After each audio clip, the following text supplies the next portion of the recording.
The 0-2. Swing and a miss, strike three. Wrap this one up in green and white. Hello, RailCats fans, and welcome back to another edition of the RailCats Talk podcast. I'm your host, Kyle Savedich, and we got a mighty fine comeback to discuss tonight's ball game. What a comeback! What a weird game. Before we get in the game, I do want to apologize that I have been gone for about a week now. Like I said, my schedule's been all over the place. Just with doing overnights, getting home at 5 o'clock in the morning. Things weren't really panning out in my direction as what I wanted to do. I would just come home and just crash and fall asleep, and just the cycle kept repeating itself.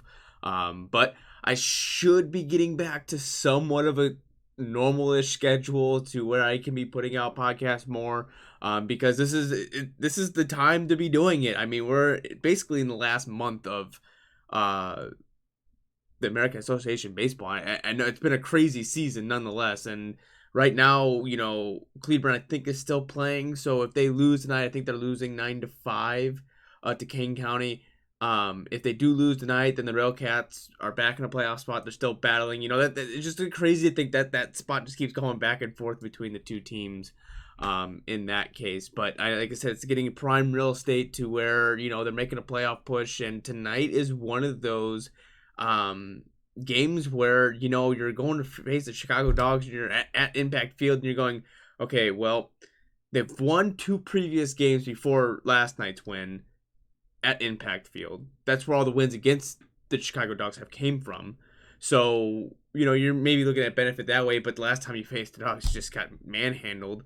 And, it was seeming like that was going to kind of happen tonight, was a little bit of manhandling as far as the pitching, but then John Sheaks comes out, and we've had two magnificent starting pitching with Adam Heidenfelder last night, and then John Sheaks tonight going 8 innings, giving up 1 run, but it wasn't earned, which was like a funky play. But just, hats off to both teams. But for the RailCats to just come back being down 1-0 and tying the game, and Nova hitting a 3-run blast to take over the game, and a game that you didn't think the RailCats would have scored more than 1 run, maybe at that. It was going into the night going, well, we know how it's going to work out. So let's talk about the game real quick. All right. So the big elephant in the room was the RailCats did strike out 19 times. And Keeley, which is Jeff Keeley, tied the league record for 17, which I think was the Wichita. I'm not sure who the full name was, but they were a part of the association, and I think in 12, I think that's what, if I heard correctly. But obviously they're no longer in with the league. So that's how long that record has been standing, and has still be standing. But to strike out 19 times, I just looked through, and there's only besides the 9th inning, even in the 9th inning, they struck out twice. It's just unreal that they came out and did what they did. So really, looking at the RailCats portion of the scorebook, let's see, Mariaga got a hit in the second, stole a base, then moved to third on a wild pitch. Nothing crazy there. Then Woodworth in the fourth, he singled and stole a base. And then in the fourth, Greeley hit a single. Nothing contributed from that. Not until the 9th inning, when you're sitting at the Dogs were up, and you're like trying to get a little nervous, but then you're also trying to think like, well, okay, Jeff's gone all this way, Keeley's gone all this way, and he's up. I think he was up to like 120 something pitches, and even on the flip side of that, Keeley started out the year as a closer, and last year he was a long relief pitcher. So for him to make a reverse kind of role in that aspect, being a closer than a starter, going this far in general, was pretty impressive on that fact. I mean, it kind of sucks that he got tagged with the loss, because the winning run that crossed was his doing, which was Graves hit the double, but then Burgess pinch hit for him. But let's go ahead and look at the 9th real quick. Woodworth comes off with a beautiful walk. A full count walk, gets himself on base. Well, actually, I should take that back. Wall Raven flew out to center. And then Woodward gets the walk. Graves comes through with a beautiful single or beautiful double that hits out the outfield and kind of messes around out there a little bit. And then Mariaga gets a walk. And then Nova just comes and just, I think he had 2 strikes on him, 1 or 2 strikes on him, and just belts the ball. And I think that the best thing in the world is when sometimes you have that instinct when you watch enough baseball, you understand where the game's kind of going. Wall Raven gets that fly out, and you're like, okay, this can get a little finicky here. And then Woodworth gets through that walk, and you're thinking, oh, Graves is coming up. And Graves has been doing halfway decent for the RailCats. I think he's a good acquisition to pick up, especially someone that has, I know that they've revolved their first baseman around power, and but I think Graves was a good pickup in that aspect of being just a big player. I know he was really big in the Lincoln Salt Dog series, which we all would hopefully assume he goes back there and shows the Salt Dogs why you shouldn't have gotten rid of him in the first place, and kind of makes them sting a little bit on that one. But then Nova comes up, hits that 3-run blast. Like, let me get back to the instinct thing I was talking about. So Hobson goes out there, and just I understand that Hobson is a player's manager, and I think Lamar Rogers a little bit of that too. But I think in this case that the Dogs were on a 4-game losing streak. You're up by 1 run on the RailCats. You've had a close that pitch 120 something innings. I think at that point you would potentially maybe move to your reliever, who Clark going into this game had a very low ERA. Now it kind of jumped up a little bit after the loss. But I think at that point, yeah, I know they were trying to break the record. I get that you want to break the record, but if the game would have been completely different, it was a 5-0 lead or whatever the case, a 1-run lead, like you just can't let yourself get that far. And then as soon as Graves got that hit, and you kind of had that feeling after Mariaga walked that you have 2 runners on, that the RailCats were maybe able to push across another one. Now, was I expecting a 3-run blast? No, but I was expecting something to happen from Nova. Nova's been one of those players that you could kind of count on a little bit to do something. And he did, obviously, with the 3-run blast, being a lefty bat, and it was just a great time. And then Castillo struck out. Lingua hit a double, and then Greeley struck out, which ended that portion of it. When we look at the Dogs side of the story here, Sheaks didn't strike out a lot of people. He struck out 3 people, walked 1 person, and that one walk kind of led to the one scoring play for the Dogs, and that happened here in the 5th inning. He let Hobson walk, and then it was K hit a single back to Sheaks, and it hit off the tip of his glove as he was going, he was finishing his pitch, and hit the back off his glove, which moved Hobson's to third, or actually moved him to second, my bad on that portion of it. And then Greer hit a ball to Lingua, and they were trying to turn the double play there, and Woodward's throw went a little bit wild, and I understand that they score that as an error. Potentially that's something that Woodworth should have just held in his hand, but I understand making a play. So it's kind of finicky to call that as sort of an error. I get why it's an error, just because of the runner being able to score home. That's the error portion of it. It's a throwing error, but it was kind of one of those tough errors to kind of take. If I guess there was no one on third, I don't think you would really call that one an error. You still could have, but nonetheless, it is what it is. That led that. And I thought that was going to be a breakout inning, because then Kopak got hit, but then Rossellini flew out to right, and then Smith struck out. So Then that was nothing from the Dogs, and the Dogs really didn't put up a fight against Medina either. In the ninth, ground out. Burgess fielded it, threw it to Medina, and then ground ball to Nova, and then fly out to Mariaga. So in all, I mean, it was a very good, fast-paced game. I thought maybe we were going to extra innings. I wasn't expecting the RailCats to do what they did, but they did, and it's a beautiful thing, what they did. And they just need to keep playing this way. I think, at this point in the season, you're coming on a handful more games left. I think 77. So we got 33 more games left, if my math is right. Or 23. My math might be wrong on that one, but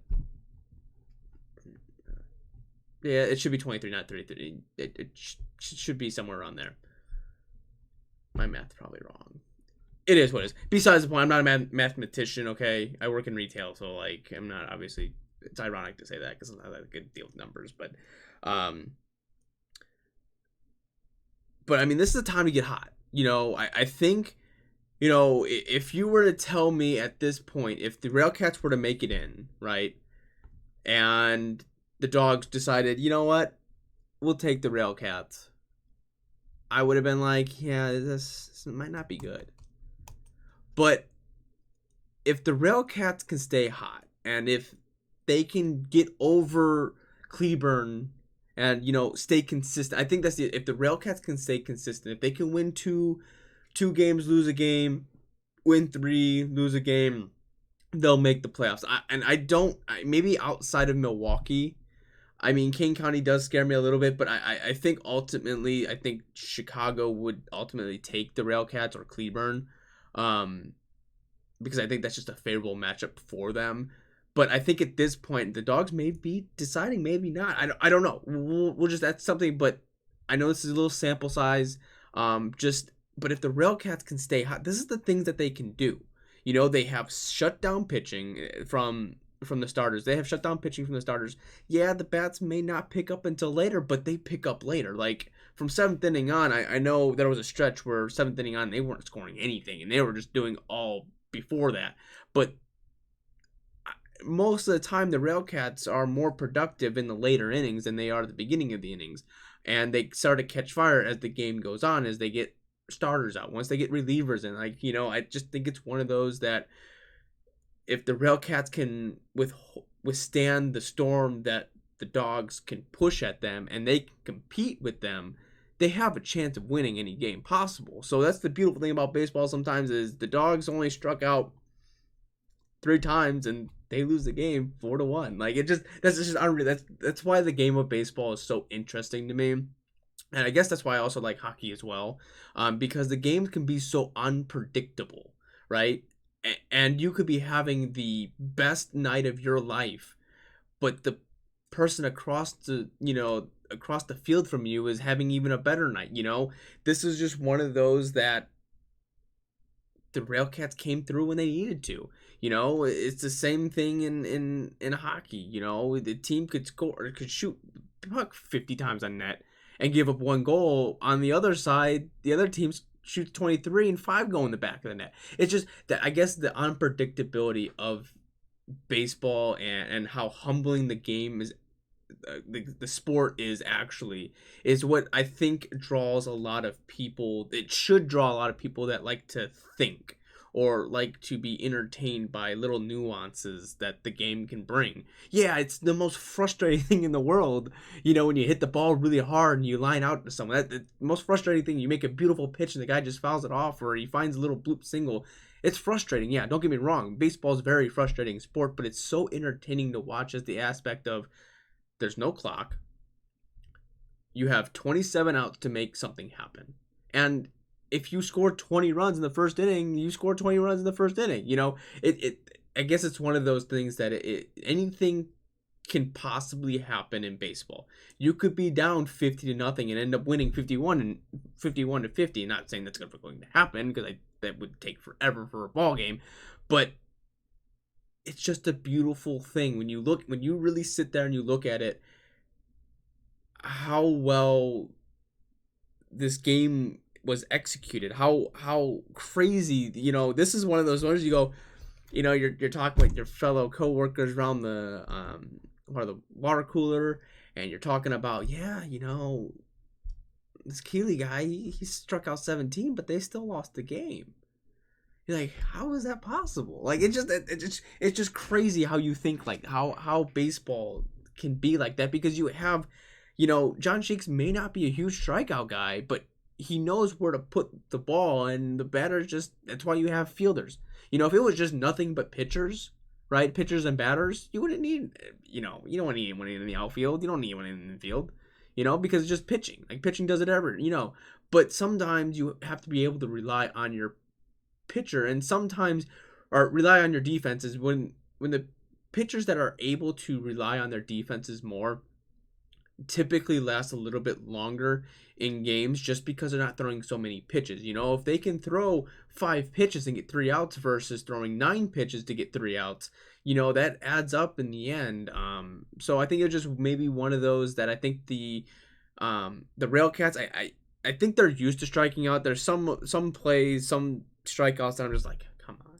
Yeah, sometimes you get fooled on certain things here and there.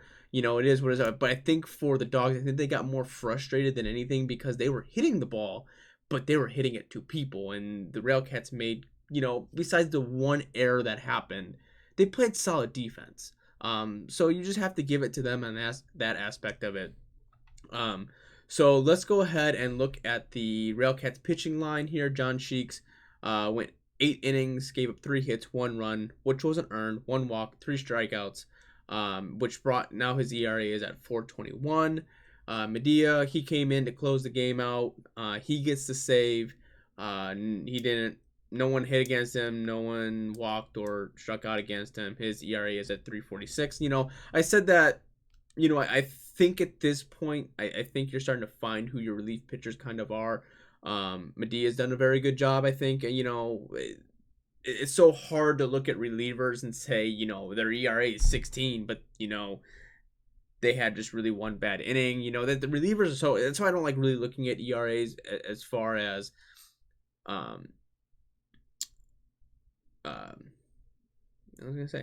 relievers, just because it's so hard to get the bad outings down.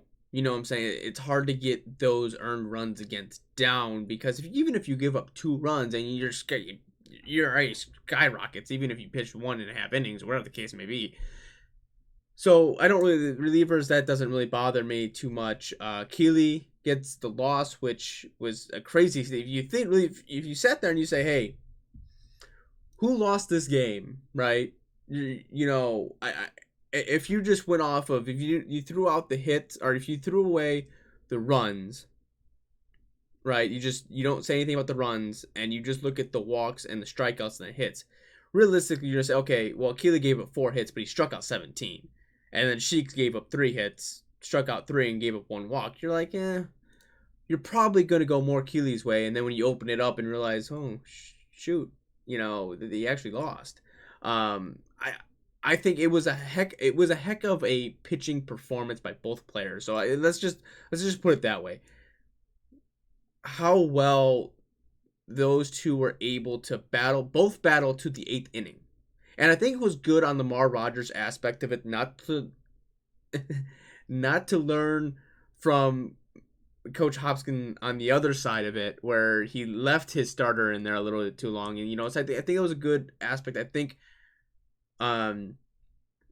Lamar's starting to kind of figure out the American Association a little bit, and it's starting to kind of show. I think the players are in place. I think, they're still a young team, and yes, you want to see people succeed.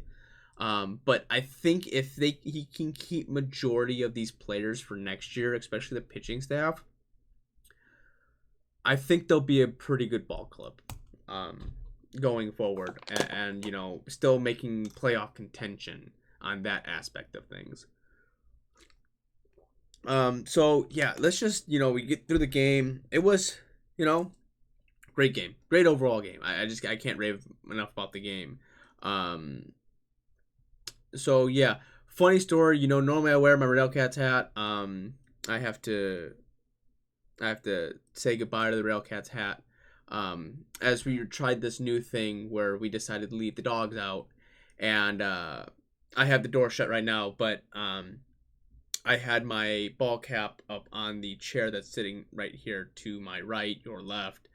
Um, and the dog decided to get up on it and tear it apart. So the dog beats the cat, and so hopefully I get to go to another game. I'm hoping maybe Friday night, since it's a Star Wars night, maybe I'll convince the fiance to see if we can go or if I can just go and get myself a new hat because I really like that hat. I really love that hat. I really did. I thought it was a cool design. Everything about it is just awesome. It fits the pinstripes very well. It's just an overall great hat.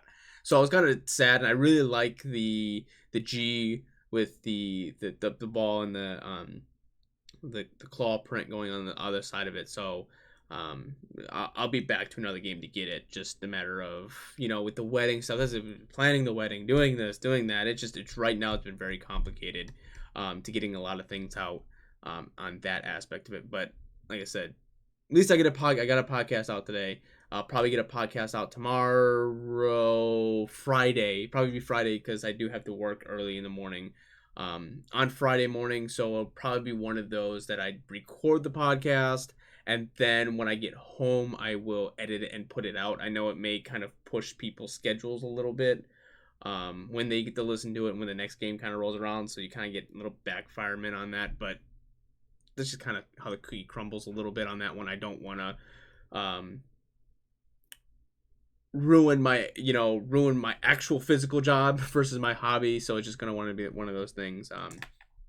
So let's just go ahead here and just look at the standings throughout the league. Well, right now as the scores are still going on, final Winnipeg beat Milwaukee 13-1. Sioux Falls beat Lake Country 6-5. And Lake Country, I don't know where they've went, but they've fallen hard. I don't. When's the last time they won a game? I'm just. I have to go back here. I guess my bad. They won. Yesterday. My bad. They won yesterday, but they were on a 1, 2, 3, 4, 5, 6, 7, 8, 9, 10 game losing streak. Before beating Sioux Falls, but then they get the one win today. On that aspect of it. But then, obviously, the RailCats over the Dogs 4-1. Sioux City beats the Kansas City Monarchs 5-2, and still going on. Lincoln Salt Dogs are over the Fargo Moorheads 5-3, and King County is doing the RailCats a favor right now at this portion of it, beating the Cleveland Railroads 11-5. I know most people probably listen to this a little bit after, so the scores may be a little bit different at this point, but as right now, where the American Association is standing on the East Division, you have the Dogs, who are in first place on a 5-game losing streak. Crazy to think that tomorrow the RailCats could potentially sweep the Dogs, and that would be huge in that aspect of it. But they have to lose like 16 in a row for even Kane County to kind of catch them, because they're 6 games behind them, and realistically the RailCats are 13 and a half games back. You could probably pencil them in for making the playoffs. I don't see them falling out of that high of position in that aspect of it. But Milwaukee is third. The RailCats are in fourth right now because they do have the tiebreaker over the Railroaders. But if the Railroaders win today, then obviously they'd be another half game behind them. But this is where you kind of want to build onto it. And the Lake Country is at the bottom. Looking at the West, Fargo Moorhead is at the top. Monarchs are 2.5 games back. Winnipeg is in that third spot, and the Sioux City Explorers there are in that final fourth spot, 14 games back. And Lincoln Salt Dogs are battling with them, 14.5, and then the Sioux Falls Canaries are 18 games back. And that was kind of hard for the RailCats to go against I thought that was a good portion for the RailCats to go in and see the Canaries and maybe defensively, get that series sweep, but they kind of pooped the bed on that one. I know they get the 1 win on that aspect of it, but I'll take beating the Dogs any day. I look at the Dogs, and that's the team you got to beat, no matter what it is. You got to beat, no matter how the season's going. You just want to beat the Dogs every year. I think that's just how it goes. I know the Dogs may not see the RailCats as maybe a potential rival, but I think that they're the closest to them in that aspect of it. But I think that maybe after this year, the Cleburne and RailCats, they may have a bit of a spark rivalry, especially if they're going to go on these long road trips down to Cleburne, which is interesting. I kind of like that idea. It's a far drive. Don't get me wrong, it's a far drive for anyone to really make. And just to be 3 games, and then I think that's just a nice little homestead for Cleburne a little bit on that aspect. I don't know if I kind of like those 6-game road, that 6-game road trip down there a little bit. Kind of things get a little feisty down there.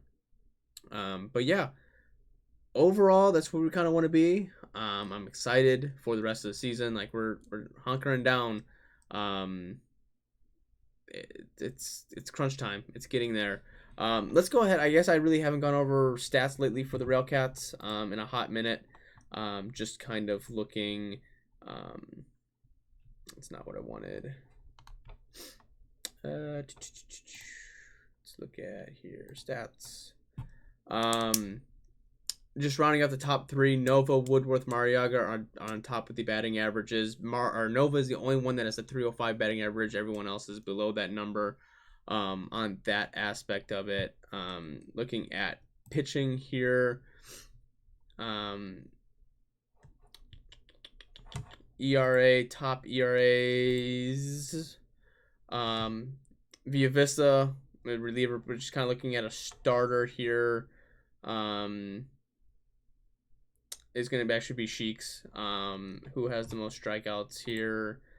Harrison Francis actually passed Jack Eisenberger.